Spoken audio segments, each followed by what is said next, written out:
right now at 7. We had two different teams pumping wine out of the creek. What happened at a North Bay winery? Almost 100,000 gallons leaks and flows right toward a river. The environmental concerns tonight. It consumes oxygen, and that oxygen in the water is what fish breathe. Who Jimmy G says he might call on the phone as he gears up for the big game in Miami. I might. It's not a bad idea. And how perseverance could pay off at the Grammys for a high-energy Bay Area band that was once on the brink of disaster. And the driver fell asleep and lost control, and we just kind of flipped over and went on our side. We were just inside of a nightmare at that point in time. Right now on the KPIX-5 News at 7 and streaming on CBS and Bay Area, a massive amount of wine spills at a North Bay winery. Some of it leaking into a creek that flows to the Russian River. Good evening. I'm Ken Bastida. And I'm Elizabeth Cook. Tonight, environmentalists are looking into the possible damage. KPIX-5's Andrea Borba is near Healdsburg. It is unknown exactly how many gallons of wine made it here from the winery at Rodney Strong into a creek and then down into the Russian River. The Cal OES report says all 97,000 gallons from a tank here at Rodney Strong leaked into the Russian River eventually. The people at Rodney Strong say that's only 20 to 25% of that wine actually made it into the waterway. The question is tonight exactly how healthy is the Russian River?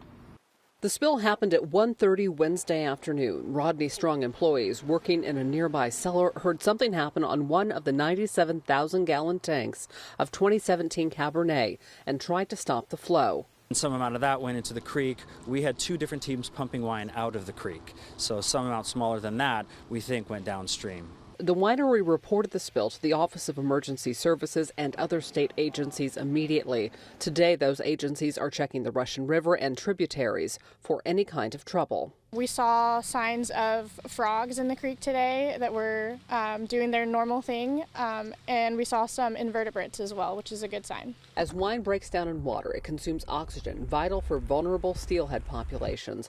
But the wine may have been diluted by runoff from recent rainstorms. Thus far, there are no signs of trouble along the vital watershed. We didn't see any of our salmon die or anything like that so far, so we might have dodged a bullet here because the river's pretty high and it is getting diluted to a certain extent. Now, anecdotally, those steelhead fishermen downstream on the Russian River say that they have not seen any signs of a fish kill. In Sonoma County, Andrea Borba, KPIX-5. Bay Area health officials on heightened alert for the coronavirus. The Alameda County Health Department says is looking into reports of patients concerned about their symptoms. Officials stress there are no confirmed cases of the coronavirus in Alameda County or the Bay Area, but it did receive calls from doctors with patients who have fevers or respiratory symptoms. The health department is investigating those reports, trying to verify if patients traveled to Wuhan, China.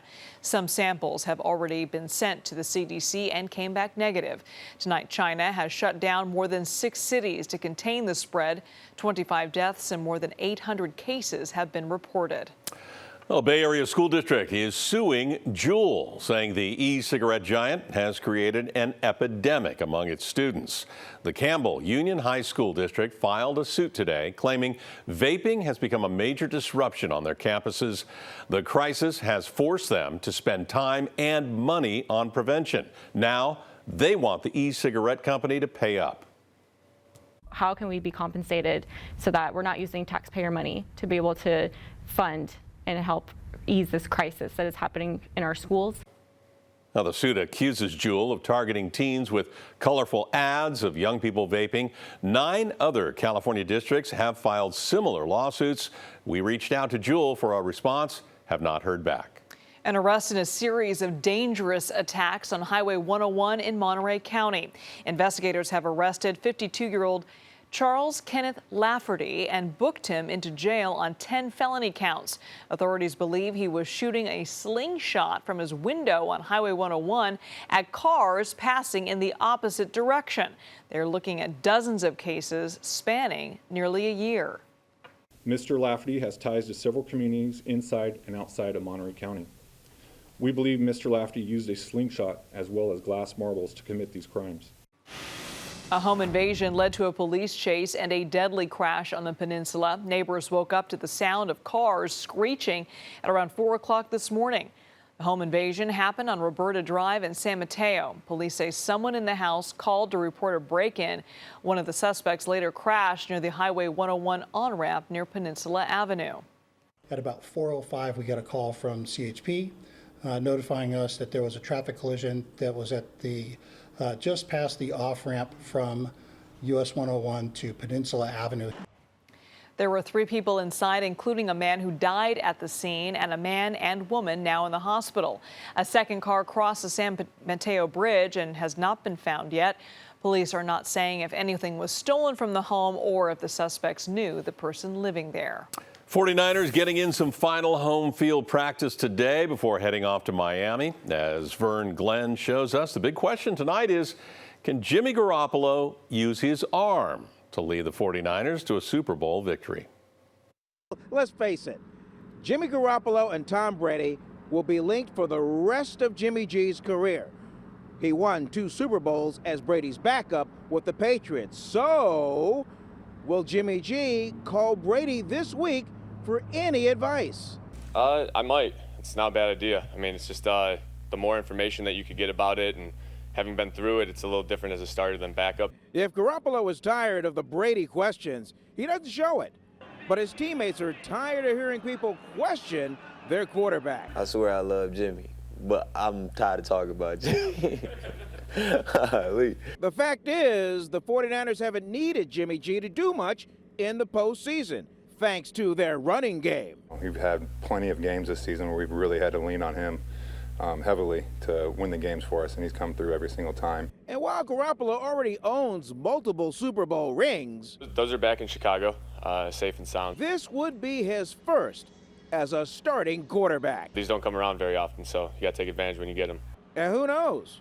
Maybe with a win, Garoppolo can finally upstage Brady at this year's Kentucky Derby. Where did Tom Brady get that hat from? I don't know, but it was, you know, when you got 6 rings, you could do things like that. Schedule this week, full go practice today, tomorrow, and Saturday. Sunday, the border plane for Miami. In Santa Clara with the Niners, Vern Glenn, KPIX-5. The Bay Area woman who just locked up a trippy trademark involving magic mushrooms. Plus, the new Trump administration crackdown on birth tourism, the new visa rules. And BART's latest project will cost more than $70 million, and it has nothing to do with safety or the trains themselves. This legendary Bay Area band has been through hell and back. They're now up for their first Grammy. All our phones have been blowing up. The whole bus started getting more and more excited. It was a hell of a way to wake up. Language, please. As we have a look at the forecast this weekend, it looks like rain on the way for the Bay Area. We'll tell you when. And it's not just one shot of rain. As we look out toward the Bay Bridge, forecast is coming up. And don't forget, we are streaming now on CBSN Bay Area. You can find us on KPIX.com, the CBS News app, or your favorite platform.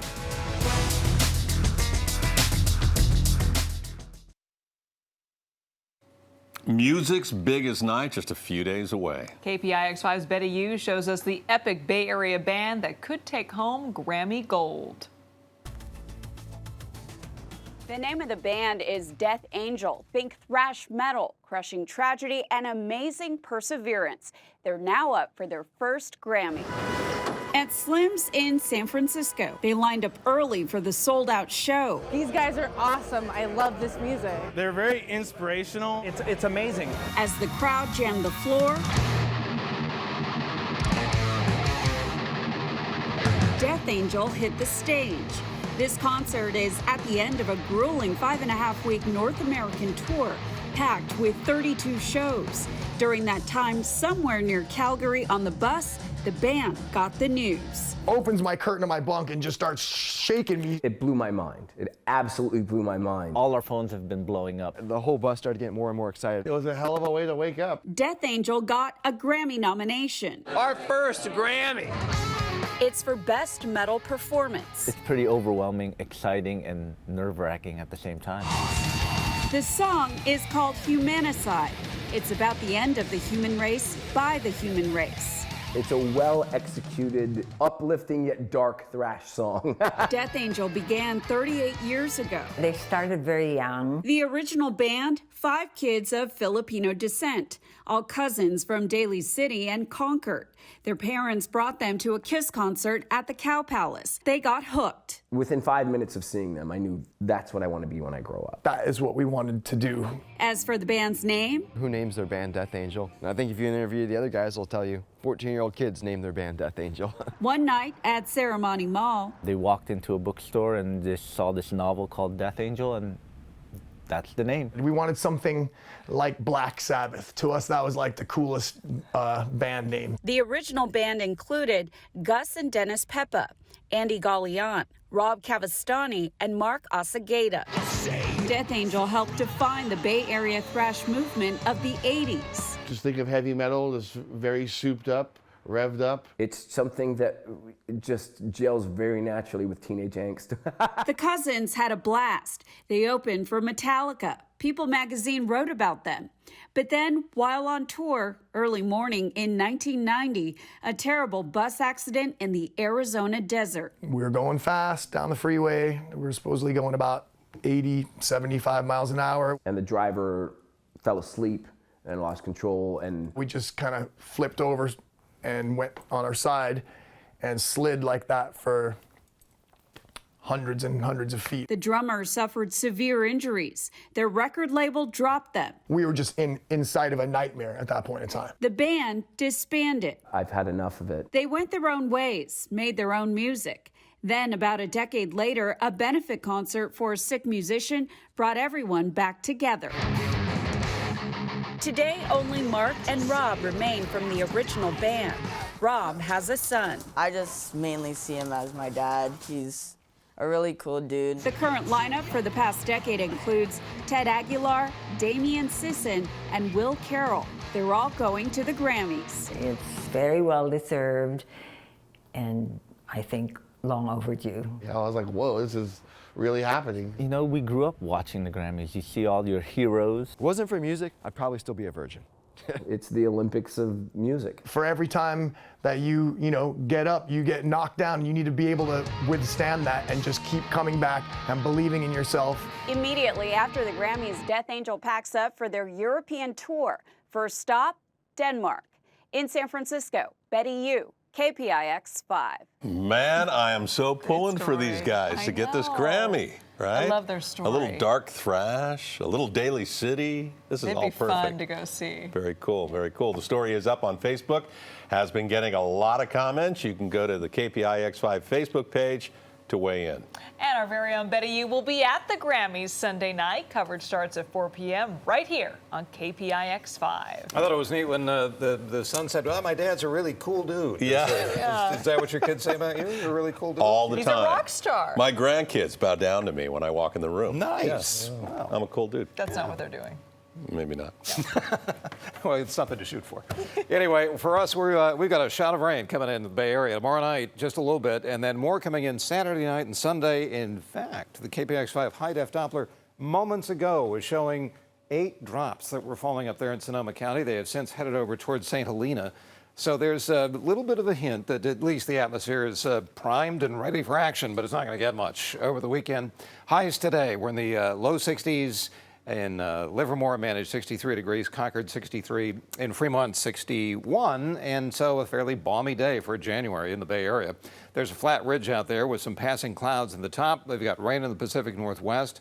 We'll get a little bit of a chance of rain. In fact, we'll set that out for you in a minute. First, the Futurecast shows that tomorrow night we'll get a cloudy day on Friday. We'll start that way. Watch the top part of your screen. By 9 p.m. tomorrow night, we could get some light rain moving into the northern half of the peninsula and in the North Bay. It's gone just about as soon as it gets here. And then again Saturday evening, we begin another chance of rain. More coming in early Saturday morning. They were all very, very polite rain showers because they're coming at night. They're not going to mess with the day very much. The best chance for rain coming into Santa Rosa late on, I say late, Saturday afternoon, Saturday evening, not so much on Sunday or Monday. For San Francisco, kind of the same. Saturday, 50-50 chance of showers moving into the city. And then for San Jose, the best chance now is early Sunday morning. That's the way it's looking at the moment. So Tonight, a partly cloudy night, areas of fog, increasing clouds on Friday, and then we get a chance in the North Bay tomorrow evening. Light rain again late Saturday into Sunday morning. None of these are big rainmakers. And tomorrow will be dry during the day. The temperatures will be in the low 60s. Santa Rosa 63, 63 at Livermore, and 65 degrees in San Jose. And in San Francisco, a high of 59 degrees. In the extended forecast, we're going to be looking for chance of rain Friday night, lingering into Saturday morning, mostly confined to the North Bay. Then again Saturday night, Sunday morning, a break on Monday, and then another chance looks like it's coming through on Tuesday. For Wednesday and Thursday, we finally look like we might actually have a little bit of sun coming out. In the meantime, not a bad idea to keep an umbrella handy, although don't expect much. That's what's up next in weather. As for the news, here's Liz. All right, Brian, thank you. Up next, how Democrats are making a case for abuse of power in the impeachment trial of President Trump. New details on the California-based air tanker that crashed in Australia. Well, we just learned about the crew. Plus, BART gets approval for a project that will cost more than $70 million, but some riders may not even notice it. And the unusual new trademark that is majorly harshing some vibes. The new questions surrounding magic mushrooms.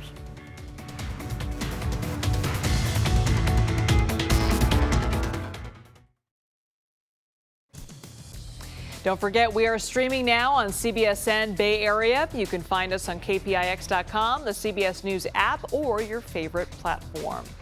And here's what you missed if you're just getting home right now. House impeachment managers are making a case for abuse of power in the impeachment trial of President Trump. Today, they tried to establish a personal motive for the president's dealings with Ukraine. Managers said the goal was to tarnish Joe Biden's reputation by getting Ukraine's government to announce an investigation into Biden and his son.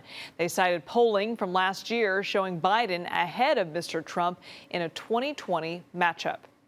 It was only when he had a growing concern with Joe Biden's candidacy that he took a sudden interest in Ukraine. Those polls do show a powerful motive.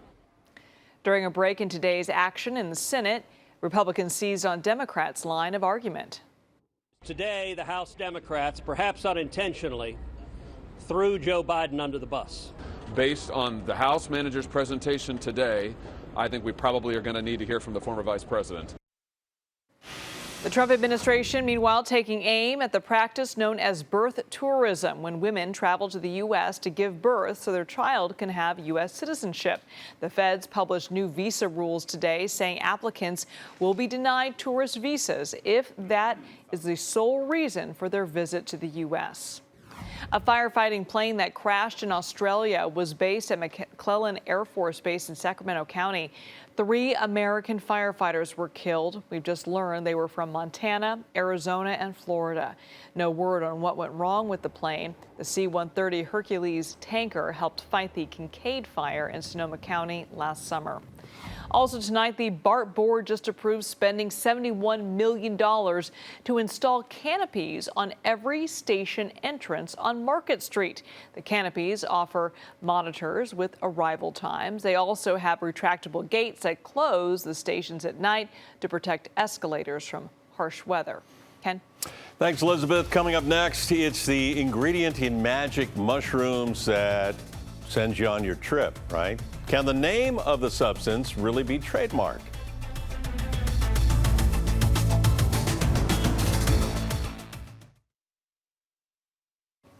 As soon as Tuesday, Santa Cruz could decriminalize psychedelic mushrooms. Well, it comes as a woman in Sonoma County trademarked the word psilocybin, which is the active ingredient. But the box of chocolates that she plans to sell under that name won't have any psilocybin in it. Instead, it comes with a book to teach people about plant medicine.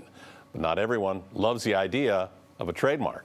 Should we put intellectual property trademarks on these molecules that just are growing naturally in our backyard?